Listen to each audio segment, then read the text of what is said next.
So I'm right now, I don't know, you might be able to hear my computer in the background, is uploading the last unboxing video, which I think I recorded a week ago.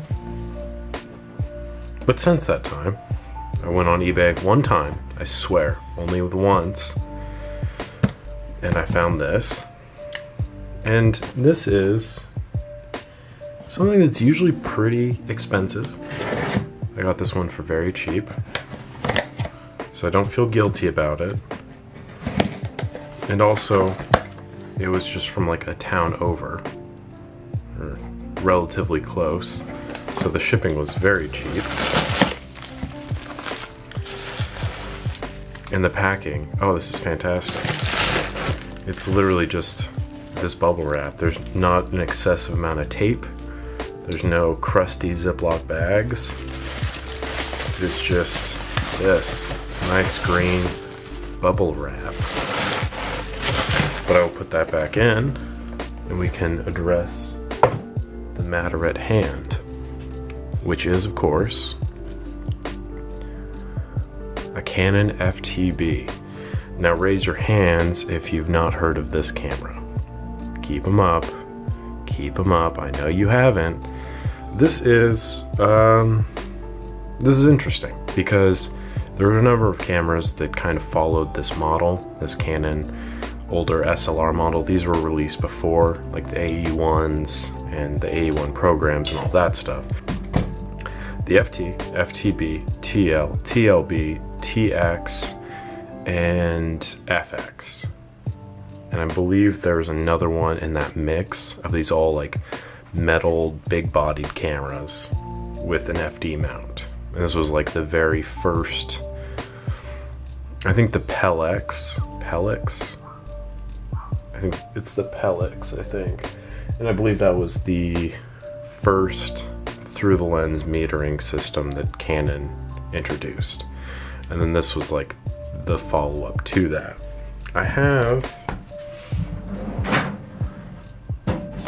What I do have are, I just think these are hilarious, because you have the TLB and it's this dork in a turtleneck holding the camera, and then you have the TL, and it's like this really moody shot of a guy just grasping the lens of the camera, and he's got like his middle finger like holding the camera up, like, what are you doing, dude?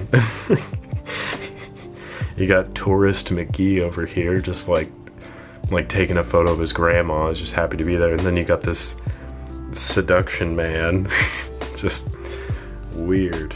I thought I had an FTB manual, and I probably do somewhere, but it doesn't matter.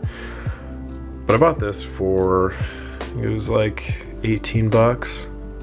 And this is gonna be the last camera I buy for a while, but I bought this mostly for the lens. And this is just the 50-1.8. Also included was this little UV filter. So that's kind of nice.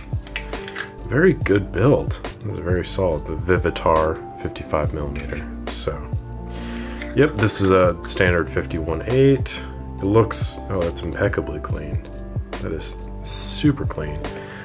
Let's check the blades. When you're checking an FD mount lens, the blades will never close like if I have I've got this Pentax 1.4 here, you set it on F22 and you just move this, the blades will open and close. But FD mounts won't do that, so for a breech lock, there's a little silver tab right there, and you just press down on that, move that in, make sure that it's on 16. Blades look good. Oh man, what a bargain. So let's talk about this camera. I kind of love these things, not gonna lie. I don't think they get nearly enough credit that they do. This is essentially, in my mind, this is like the Canon K1000. And I'm gonna catch some flack, but I think that this is better than the K1000. Mostly because it's got a self-timer. Everyone loves a self-timer. Also, if you're into the quick load mechanism, it has one of those.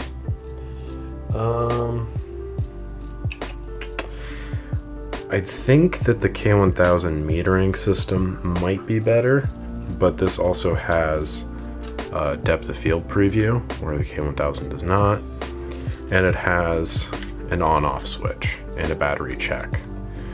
And that's like not a huge deal necessarily, but with the K1000 the battery is just always kind of on, so it's kind of nice to have that, the ability to turn it off and conserve battery. We have a battery in there, which that's positive. It does look fairly clean, but I'll test this with a voltometer in a bit. I'm just going to put a new one in there for the purpose of testing.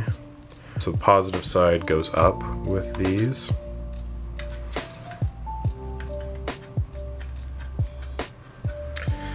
So far though, this camera, great condition. There's no dents in the bottom. Usually these are dented up pretty badly. The top looks great. This also has a locking mechanism for the shutter button, so you can put it on lock and you won't be able to fire. I think that's kind of neat. It fires, that's pretty huge. These do have a tendency, all these models have a tendency to not fire well on lower speeds after a while. The way that the timing gears are placed, the gunk kind of builds up in them, but this seems to be working just fine. There's film in here, I think. There totally is. Whoopsies. Well, I would say that that's another test roll of film for me. Needle moves perfectly fine. I'll have to double check to make sure that's accurate. But movement is good. Movement is a positive thing. Let's see. I'm gonna check to make sure it works at 1. You see it's a little slow on that. So it might benefit to check the gears, just make sure things are clean.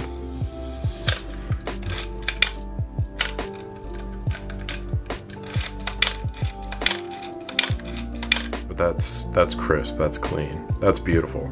I'm very happy about this. Okay, but let's also look at this. Yeah, if you remember, there's a QL right here. And everyone knows that QL stands for quick load, which is one of the best features that Canon ever brought out. Even better than the dual pixel autofocus. I love the quick load feature. It's not terrible. Like, it works. It should work.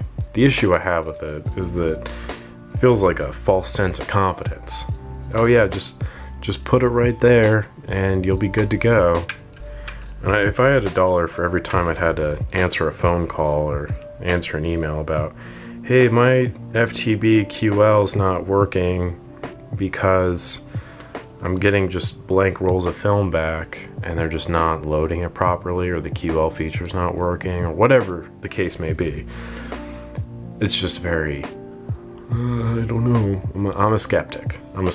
But that's pretty much it. That is like the notable features of this camera. I'll do a full breakdown of it. That's not this unboxing video. But yeah, shoot.